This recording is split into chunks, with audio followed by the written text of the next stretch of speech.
Legends గురించి మాట్లాడుకుంటున్నాం. అవును. మీ జర్నీలో అంజలిదేవి గారితో జర్నీ ఏమైనా ఉందా? అంజలిదేవి గారితో మీరు సినిమాలు పడ్డాయా మీకు ఏమన్నా? అంజలిదేవి గారితో చాలా మంచి జర్నీ ఉంది. ఓకే. అంజలిదేవి గారితో, అంజలిదేవి గారి గురించి ముందు, నా జర్నీ కన్నా ముందు ఆవిడ గురించి చెప్పాలి అంటే, అలనాటి మొట్టమొదటి అందాల తార, అందగత్తె అందాల తార అంజలిదేవి. ఆవిడ్ని అందరూ గౌరవించేవాళ్ళు. అమ్మాయి గారు, అమ్మాయి గారు, అమ్మాయి గారు అనేవాళ్ళు.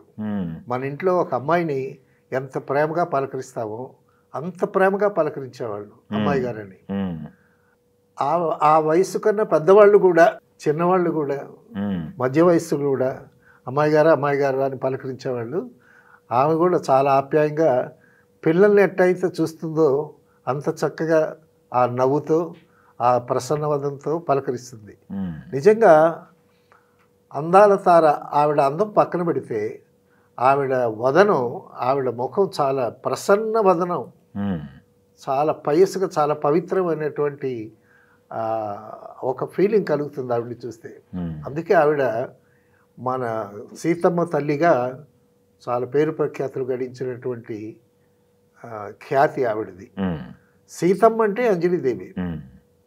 మేము సంపూర్ణ రామాయణం చేసేటప్పుడు శోభన్ గారితో సంపూర్ణ రామాయణం చేసే, శోభన్ గారు రాముడు, సీతేమో సీత నాయక్ గారి కూతురు, పేర్లు కూడా మర్చిపోతున్నాం. ఎస్వి రంగారావు గారు వచ్చారు ఫస్ట్. తెల్ల లుంగి కట్టుకొని వైట్ షర్ట్ వేసుకొని సెట్స్కి వచ్చాడు ఆయన. ఎవరే ఇక్కడ అసిస్టెంట్ డైరెక్టర్స్ అని అంటే నేను వెళ్ళా. సార్ నమస్తే అన్న. ఏడి రాముడు వచ్చాడా? మేకప్ అవుతున్నారండి స్వామి గారు మేకప్ రూమ్లో. సీత ఎవరనంటే చంద్రకళ అన్న. అదేవుతుంది అంజలిదేవి కదా సీత అని అన్నాడు. అలాగా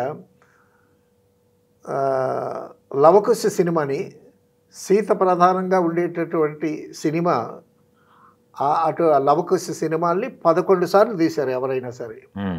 అన్నింటికన్నా సీతమ్మ తల్లిగా అంజలిదేవిని చెప్పుకుంటారు. అవును, 11 సినిమాల్లో కంపేర్ చేసుకుంటే అంజలిదేవి గారు సీతమ్మ తల్లి గుర్తుండిపోయింది. సీతమ్మ తల్లి గుర్తుండిపోయింది. తర్వాత లవకుశలో ఆవిడ భూమిపుత్రిక కదా. అవును. తర్వాత ఆ భూమి వచ్చి తనని తీసేసుకుంటుంది. రామ్మ, ఇన్నాళ్ళు పడ్డ కష్టాలు చాలు, ఇక నా దగ్గరికి వచ్చి ఆయన తల్లి వచ్చి భూదేవి యశోలక్ష్మి గారు వేశారు.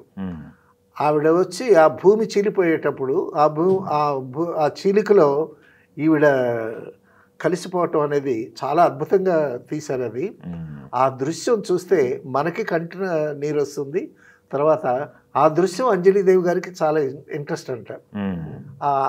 ఆ సినిమా లవకుశ, ఆ పర్టికులర్ సీను ఎన్నిసార్లు వేసుకొని ఎంతో ఆనందించి, ఎంతో ఏడ్చి, ఎంతో తాదాత్మ్యం చెందిందంట ఆవిడ ఆ సీన్ చూడటానికి.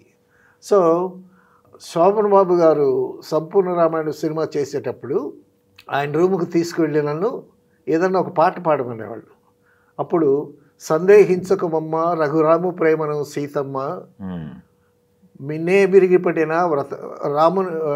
రామునిదొకటే బాణము జానకి అతని ప్రాణము అని ఆ సీత ఏడుస్తూ ఉంటే అప్పుడు నాగి గారు ఆవిడని ఓదార్స్తూ పాడేటటువంటి అద్భుతమైనటువంటి పాట. ఆ పాట ఆయనకి ఇంట్రెస్ట్. ఆ సీతమ్మ తల్లి, ఆ సంపూర్ణ దృశ్యం అంతా కూడా శోభన్ బాబు గారు చాలా ఇష్టం.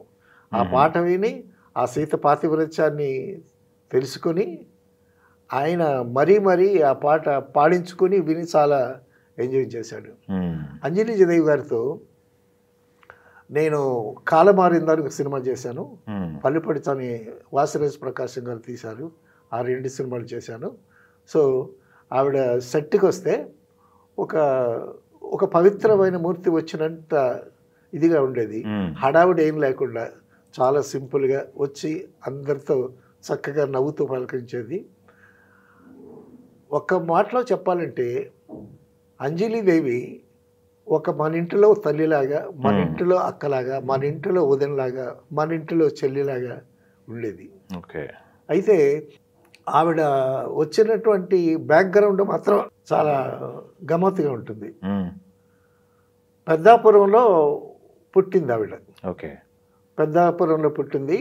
వాళ్ళ ఫాదరు సంగీతం, సాహిత్యం, నాటకాలంటే చాలా ఇంట్రెస్ట్. సో ఆ తండ్రి ఇన్ఫ్లుయెన్స్ ఈవిడ మీద పడింది. ఈవిడ మీద పడి మొత్తానికి స్కూల్లో చేర్పించి చదువు చెప్పించేవాడు. ఈవిడికి ఈ నాటకాల ప్రభావం అంటే ఉన్నా కూడా బట్ బాగా చదువుకోవాలి అనేటటువంటి యాంబిషన్ ఉండేది చిన్నప్పటి నుంచి. ఒకసారి వాళ్ళ ఫాదర్ నాటకాలు పిచ్చి కదా, ఒకసారి బలవంతంగా స్కూల్ నుంచి మాస్టర్ గారిని బలవంతంగా అమ్మాయిని లాక్కెళ్ళిపోయాడంట. అప్పుడు 9 ఏళ్ల వయసు ఉంటుంది.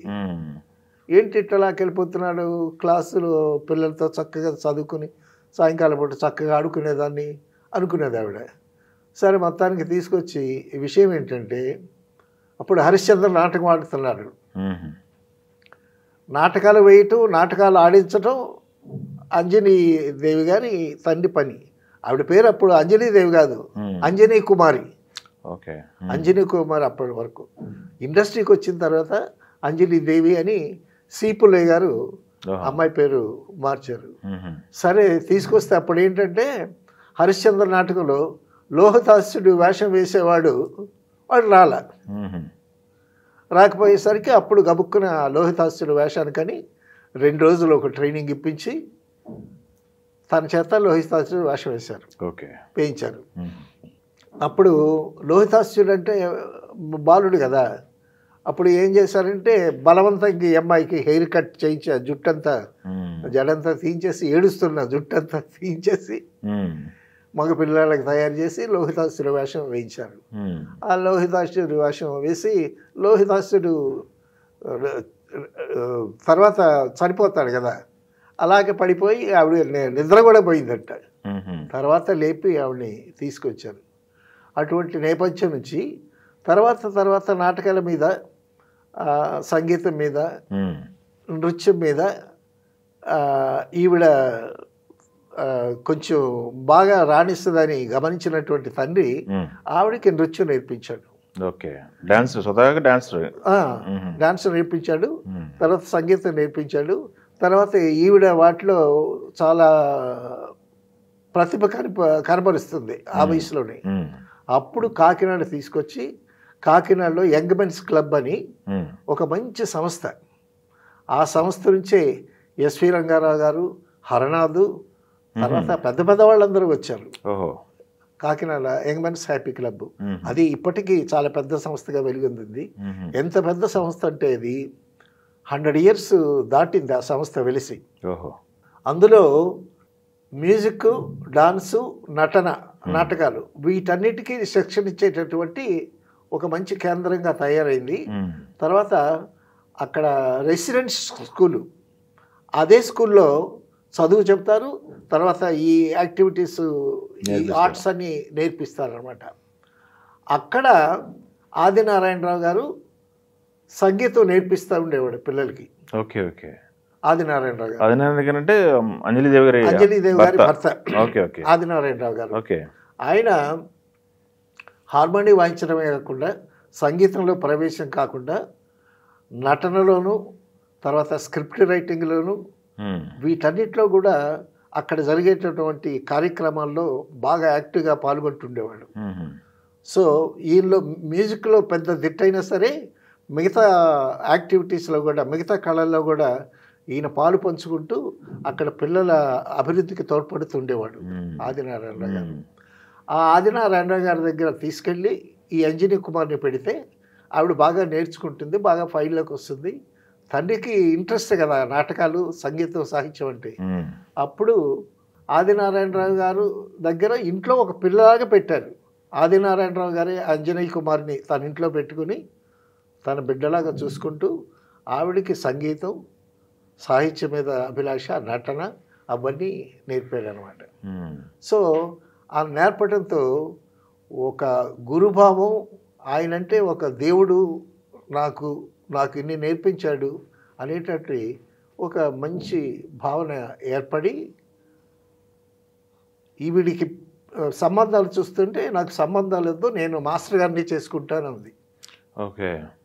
అంజనీ కుమారి. అంత గురుభావం, అంత భక్తి ఆయనంటే ఆ విధంగా పెరిగిందనమాట.